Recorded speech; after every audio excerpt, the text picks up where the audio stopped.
Hello Mousers, it's time for the news on Tuesday, and today we're going to talk about security.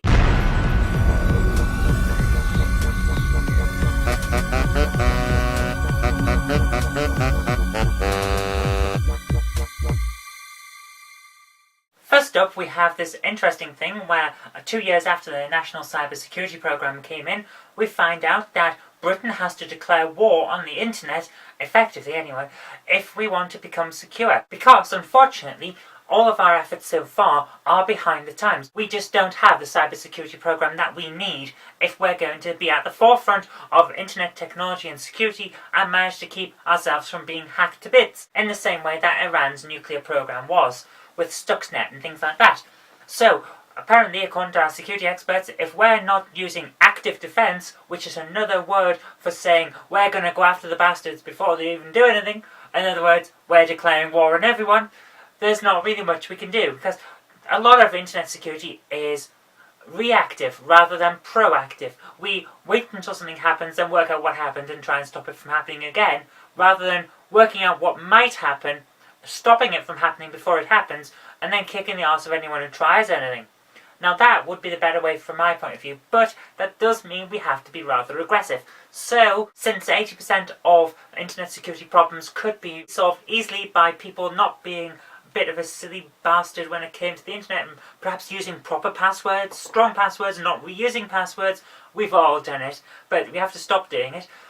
Then 80% of our problems could go overnight, and we could then concentrate on the 20% of problems that are actually problems, rather than user stupidity. But let's face it, we're not going to have that happen, so we've got to be aggressive in order to stop problems in the future.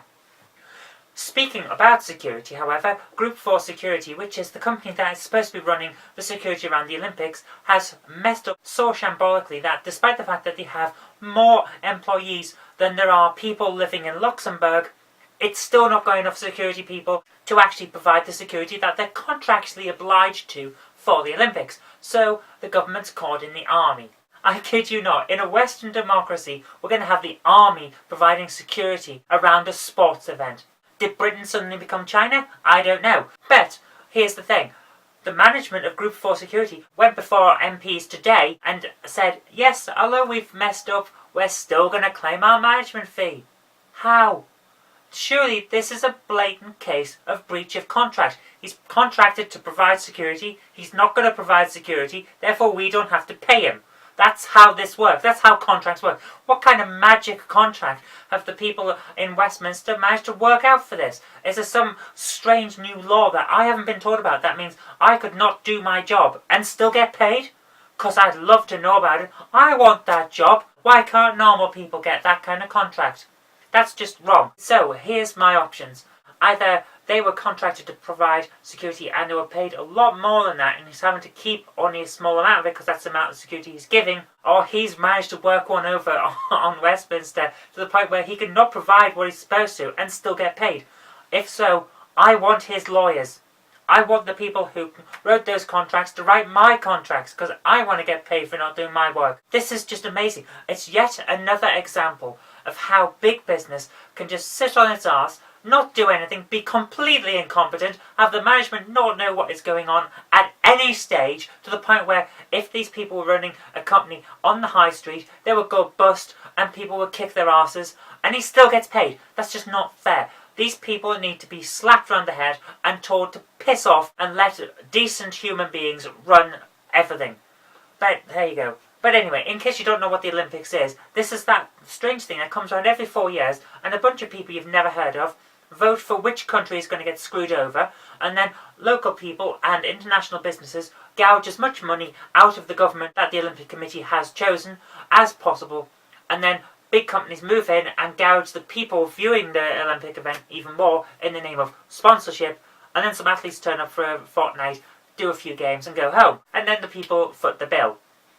That's basically what the Olympics is. It's a money-making scheme where a load of international people can gouge money out of governments and then move on to gouge some more people. So why do we need it? What is it about 2 weeks of people running around a track, kicking a ball, jumping over some things, and maybe having a good time on the way that needs so much money? There's no excuse for the amount that gets spent on this. Security, I know, is necessary, so to a certain extent you can make an excuse for that, but building new stadiums, surely we had some stadiums we could have used anyway, just bus people around the country. Is that too much to ask? But no, we've got to dig up half the capital, shove down stuff we don't need for 2 weeks of entertainment that most people don't watch. And on that note, I'm going to say goodbye for today. So thanks for watching this video. Thumbs up if you liked it. Remember to share it with your friends so that they can see just how bad internet security is in Britain and how we're all being gouged. And remember to subscribe for more videos in the future. But until next time, I've been Kirk-Robinson, you've been watching a video, and I'll see you tomorrow.